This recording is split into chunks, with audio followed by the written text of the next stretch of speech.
Update. Am I the a-hole for refusing to co-sign my sister's mortgage after my parents went behind my back? Original post. I, 28 female, have been busting my butt for years to save for my own house. I work in software so I make decent money, but it still takes forever to build up a good down payment. Meanwhile, my younger sister, 25 female, is in grad school with barely any credit. Our parents, both mid-50s, found a house near them and decided she needs it. They made an offer without telling me, and now the deal only goes through if I co-sign.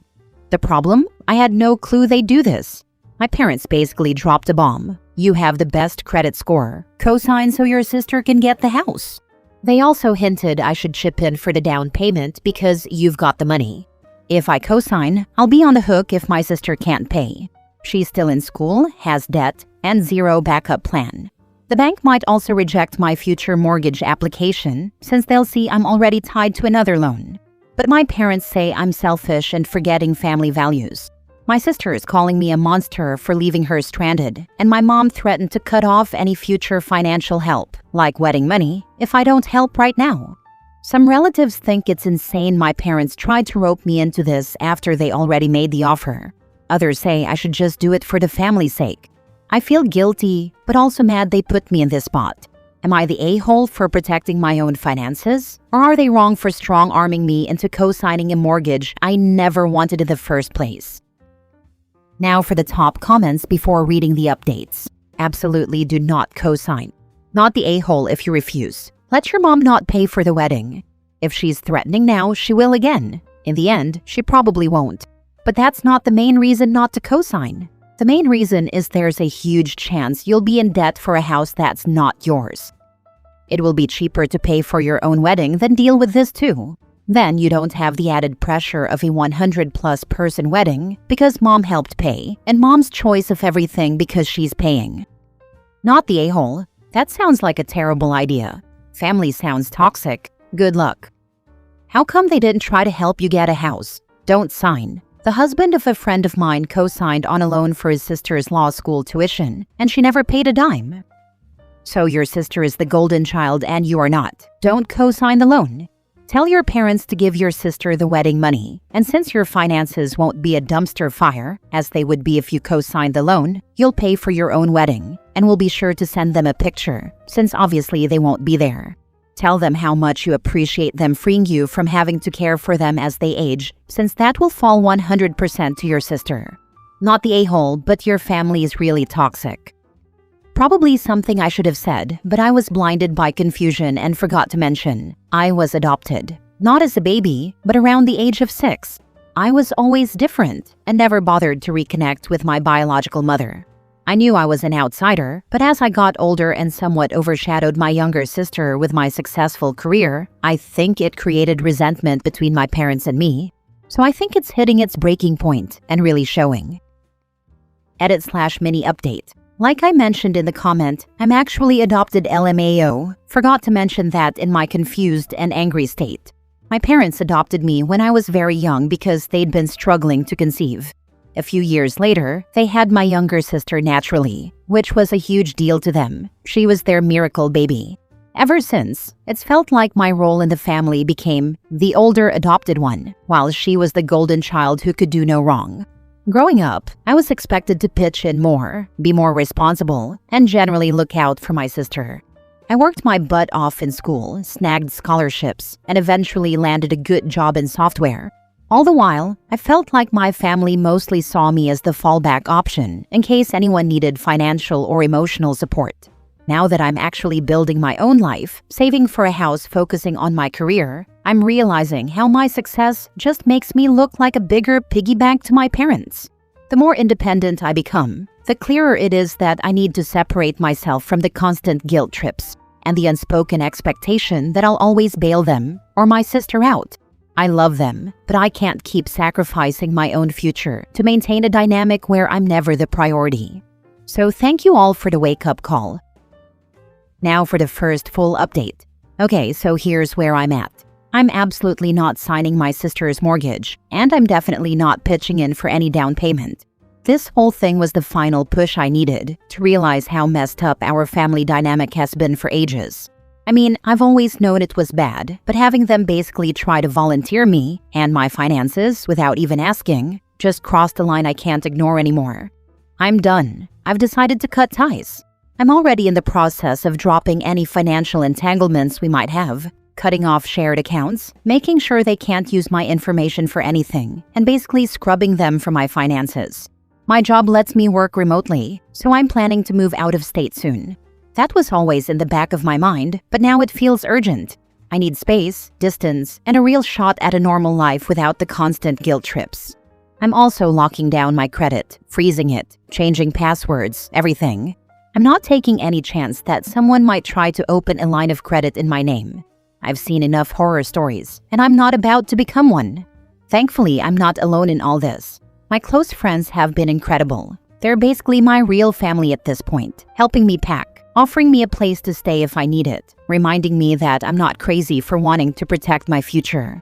They've been the biggest source of support, and I'm honestly so grateful to have them in my corner. So yeah, that's it. I'm not signing. I'm leaving. I'm done.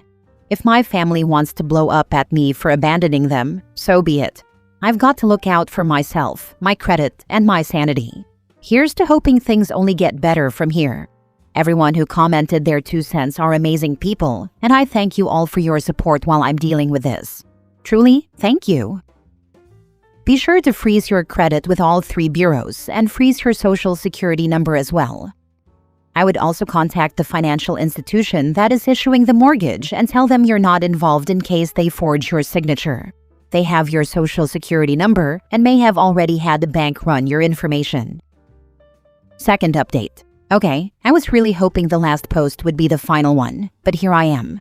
I didn't expect it to turn into a bigger mess. After deciding not to co-sign the mortgage for my sister, I started taking extra precautions with my finances, locking down my credit, pulling my full credit reports, like you all suggested. I wanted to be absolutely sure no one could use my information without me knowing. That's when I stumbled on an active credit card I didn't open. Some of you guys warned me, and I guess I wasn't fast enough to lock things down. It's been around for a couple of years now. It's been used, and I'm assuming my parents wanted to keep it from me with the intention of using it as leverage. As of yesterday, the statements show purchases that look a lot like household expenses. The billing address on file points right back to my parents' home. I confronted them via text because I'm currently a couple of hours away with a close friend. They claimed I benefited from these expenses, which doesn't make much sense. How could I have, when they never helped me with setting up my own apartment? Also, it explains why they assumed I'd be okay with co-signing. Turns out they've been using my credit for a while. Needless to say, I feel completely betrayed. This wasn't some tiny oversight. My parents have been quietly using my name to fund their expenses. Now I'm talking to a professional to figure out whether I should dispute the charges or close the account outright, without tanking my own credit in the process. It's nerve-wracking realizing how they went behind my back even before this mortgage BS. At this point, I'm even more determined to move out of state to get distance from all this. My job is thankfully remote-friendly, so relocating won't wreck my career. My friends have been amazing, offering support so I don't completely lose my mind. If it weren't for them, I'd be a mess right now. I'm not trying to be vindictive or overdramatic. I just need to protect myself. The trust is gone, and I don't see how I can maintain a healthy relationship with people who thought this was okay. It's sad, and I wish it didn't come to this, but I've got to prioritize my own future. I'll let you know if anything else major happens, but for now I'm focused on fully separating my finances from my family, getting ready to move, and making sure I don't pay the price, credit-wise, for something I never agreed to. It's scary, but I'm hoping it'll be worth it to finally have a life and a credit score of my own.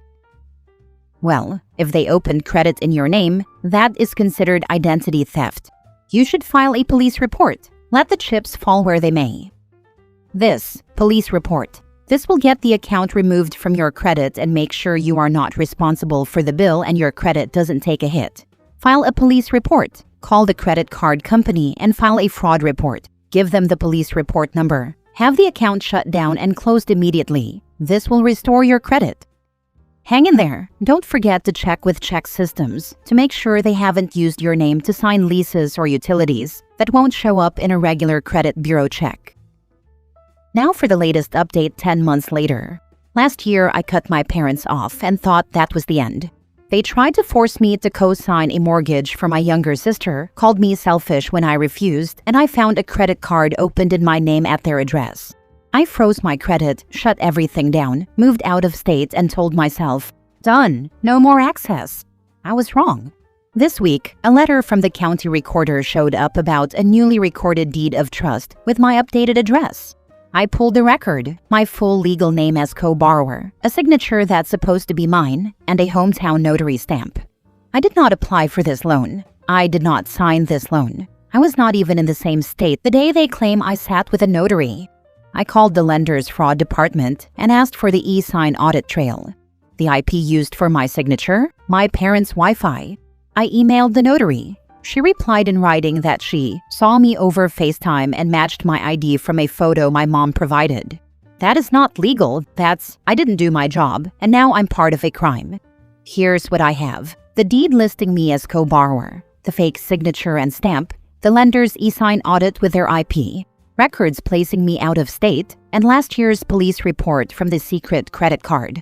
So I acted, filed a police report for identity theft and forgery with exhibits, filed a state notary complaint with her written admission, filed an FTC identity theft affidavit, sent a fraud packet to the lender demanding removal of my name and treating the acknowledgement as defective, extended my 7-year fraud alert, refroze all bureaus, locked my USPS address, and opened a P.O. box, retained a lawyer, sent my parents a written cease and desist, stay out of my finances. All contact is email only. I'm not giving them time to fix it quietly. I'm not offering a refinance window. I'm not protecting them so my sister doesn't have to move. If this loan collapses, it's because they built it on my stolen identity. That's on them. But she'll lose her house. If your roof depends on a forged co-borrower, you never had a house. You had a countdown. This is absolutely ridiculous, and I feel like I'm out of my mind. I thought this was all behind me. Guess not. I've had some amazing help over the last year trying to piece my life back together, but things are so crappy right now. I don't care if she ends up homeless. Screw them. I'm so done. I think the sister losing her home is the least of her worries. All 3 of them could wind up in jail and find a ton of money they'll spend a very long time paying off. The notary could face charges too, possibly if she knowingly committed fraud. I wasn't clear if the family faked an ID with OP's info but the sister's picture, or if she knew this wasn't legitimate. At the very least, she should lose her job and her certification to be a notary. No way does the lender she works for want to risk their institution having a reputation for signing off on fraudulent mortgages. Yikes on a bike. Why is it so damn easy to open credit cards in other people's names in the US? In my country, you have to have 20 different forms of ID, 10 years of employment history, a clean background check, and the personal handshake of a notary public still ringing in your hand before a bank even considers offering you one. The risk is on the lender, since they can't enforce the debt against the person whose identity was stolen. It's a risk they're willing to take because it doesn't hurt their overall portfolio enough if they have to write off some debt for identity theft. Basically, it makes business sense to allow easy access to credit, even though you'll have to write some off due to identity theft or people not paying it. The interest from the people who do pay outweighs the problematic accounts. This makes sense to me. I mean, it's definitely better from a business standpoint to have a million accounts where a small percentage will turn out to be bad debt than to have 50,000 perfect accounts. Last story. Am I the a-hole for telling my ex's mother that my daughter and I will not be attending her Christmas together? A little backstory. A 29 female, have a 7-year-old daughter. Her father, 30 male, Sheldon, fake name, and I have not been together since before she was born. I broke it off with him shortly after I found out I was pregnant. He's a guy who basically only cares about playing video games, whether the Wi-Fi is working, and if he can beat his meat stick to pictures of anime women. I realized early on that, no thank you. We broke up. That was a crap show and a half. I had my daughter, and after a while, I let his mom and stepdad into our lives for my daughter's sake. Flash forward a bit, and we all pretty much get along now. It's just been my daughter and me for basically her whole life. I've never been in a serious relationship during her lifetime or anything. Every holiday we've spent with Sheldon's mom and stepdad, and it's been pretty great. His mom is quite a bit overbearing.